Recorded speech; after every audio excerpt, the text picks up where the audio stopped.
आज मैं आपके साथ शेयर कर रही हूँ बहुत ही शानदार रेसिपी। आप देख सकते हैं सब्ज़ी कितनी अच्छी दिख रही है और ये उतनी ही टेस्टी भी है। एक बार ट्राई करिएगा, ये सब्ज़ी आपको बहुत पसंद आएगी। बहुत जल्दी बनकर रेडी हो जाती है ये। तो चलिए इसे बनाना शुरू करते हैं। गैस पर मीडियम फ्लेम पर कढ़ाई रख देंगे और इसमें 1 टेबलस्पून ऑयल ऐड करेंगे। जब ऑयल गर्म हो जाएगा तो इसमें हम रफ़ चॉप किए हुए प्याज ऐड करेंगे। एक छोटे साइज़ का या मीडियम साइज़ का प्याज लीजिएगा और इस तरीके से 4 या 6 हिस्से में मोटे-मोटे साइज़ का कट कर लीजिएगा। इस प्याज को हम ऑयल में डाल देंगे। इस रेसिपी में प्याज हमारा मेन इंग्रेडिएंट है, तो प्याज को बहुत छोटा भी नहीं कट करिएगा, इस तरीके से थोड़ा बड़ा-बड़ा रखिएगा। जो फाइनल सब्ज़ी बनती है ना, उसमें देखने में बहुत अच्छे लगते हैं। अब इस प्याज को हमें तब तक भूनना है जब तक ये जो प्याज हल्के सॉफ्ट ना हो जाएँ। जैसे-जैसे ये प्याज भूनते जाएँगे ना, आप देखेंगे जो इसके लच्छे ना अपने आप अलग होते जा रहे हैं। ध्यान रखिएगा प्याज को ब्राउन नहीं करिएगा, हल्का-सा क्रंची रहे।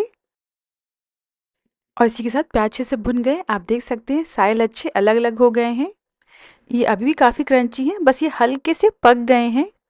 अब इन सारे प्याज को हम कढ़ाई से निकाल लेंगे और प्लेट पर ले लेंगे और प्लेट पर निकालने के बाद इन्हें हम साइड में रख देंगे। सेम कढ़ाई में 1 से 2 टेबलस्पून ऑयल और ऐड करेंगे। जब ऑयल गर्म हो जाएगा तो इसमें हम 1 चम्मच जीरा ऐड करेंगे और साथ ही में आधा मीडियम साइज़ का बारीक कटा हुआ प्याज ऐड करेंगे। अब इस प्याज को हमें तब तक भूनना है जब तक ये जो प्याज है अच्छे से गोल्डन ब्राउन ना हो जाए। प्याज को अच्छे से भुनेंगे ना तो जो फाइनल ग्रेवी बनती है उसमें बिल्कुल गल से जाते हैं और जो सब्ज़ी है वो बहुत ही अच्छी लगती है खाने में। अगर प्याज थोड़े कच्चे रह जाते हैं, अच्छे से नहीं भूनते हैं, तो क्या होता है प्याज अलग रह जाते हैं और ग्रेवी अलग हो जाती है। उतना अच्छा टेस्ट नहीं आता है सब्ज़ी में। और इसी के साथ प्याज अच्छे से भुन गए। आप देख सकते हैं हल्के गोल्डन ब्राउन हो गए हैं। थोड़ा ही प्याज लिया था ना तो बहुत जल्दी भुन जाते हैं। इसमें हम 2 बारीक कटी हुई हरी मिर्च ऐड करेंगे। एक बार प्याज के साथ इसे हम अच्छे से भून लेंगे। अब इसमें 1 टेबलस्पून अदरक लहसुन का पेस्ट ऐड करेंगे और इसे प्याज के साथ 1 से 2 मिनट के लिए अच्छे से भून लेंगे। आप चाहें तो अदरक लहसुन के पेस्ट के बजाय अदरक लहसुन को घिस कर या फिर कूट कर ले सकते हैं। अदरक लहसुन अच्छे से भुन गए। अब इसमें हम 2 टमाटर का पेस्ट ऐड करेंगे और साथ ही में स्वाद अनुसार नमक ऐड करेंगे, जिससे जो टमाटर हैं वो जल्दी पक जाएंगे। अब इन सारी चीज़ों को अच्छे से मिक्स कर लेंगे। इसे हमें तब तक पकाना है जब तक टमाटर थोड़े पक ना जाएं। जब थोड़े पक जाएंगे ना तो जो मिक्सचर है थोड़ा ड्राई हो जाएगा और इसी के साथ जो टमाटर हैं वो पक गए हैं और आप देख सकते हैं जो मिक्सचर हल्का ड्राई हो गया है।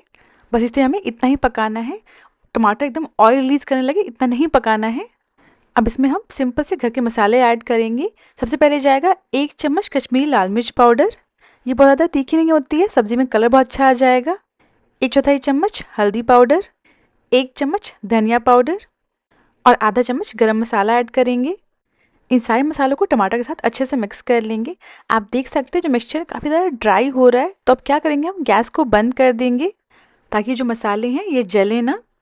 कढ़ाई और प्याज टमाटर मिक्सचर ऑलरेडी काफ़ी गर्म है, तो जो मसाले हैं वो भी अच्छे से भुन जाएंगे, पक जाएंगे। इसके बाद हमें इसमें दही ऐड करना है, जिसके लिए इस मिक्सचर को हम हल्का सा ठंडा कर लेंगे, इसलिए मैंने गैस को बंद कर दिया है। मसाले अच्छे से मिक्स हो गए, बस अब से हम 2 मिनट के लिए ऐसे ही छोड़ देंगे बंद गैस पर। 2 से 3 मिनट बाद इसमें हम 3 टेबलस्पून दही ऐड करेंगे और दही को ग्रेवी के साथ अच्छे से मिक्स कर लेंगे।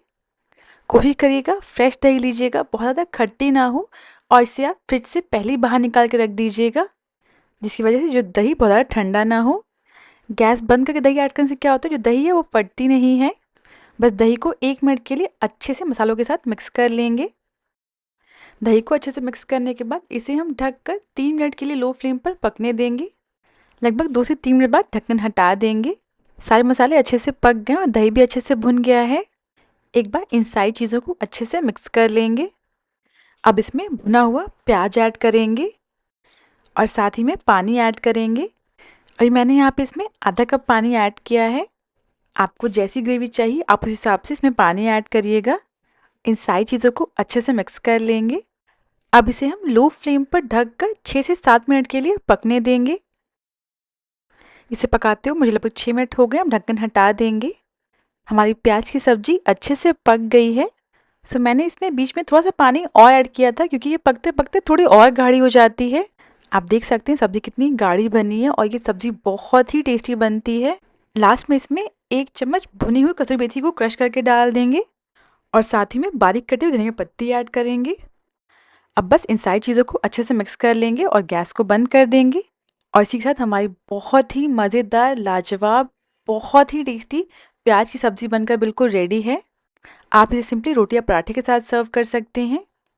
बहुत ही चटपटी और सिंपल और बहुत ही जल्दी बनने वाली हमारी सब्ज़ी बिल्कुल रेडी है। एक बार बनाकर देखिए, आप इसके साथ 2 की जगह 4 रोटी खा जाएँगे, ये इतनी टेस्टी बनती है। एक बार इस रेसिपी को ज़रूर ट्राई करें। अगर आपको रेसिपी पसंद आई हो, तो प्लीज़ मेरे चैनल को सब्सक्राइब करना ना भूलें।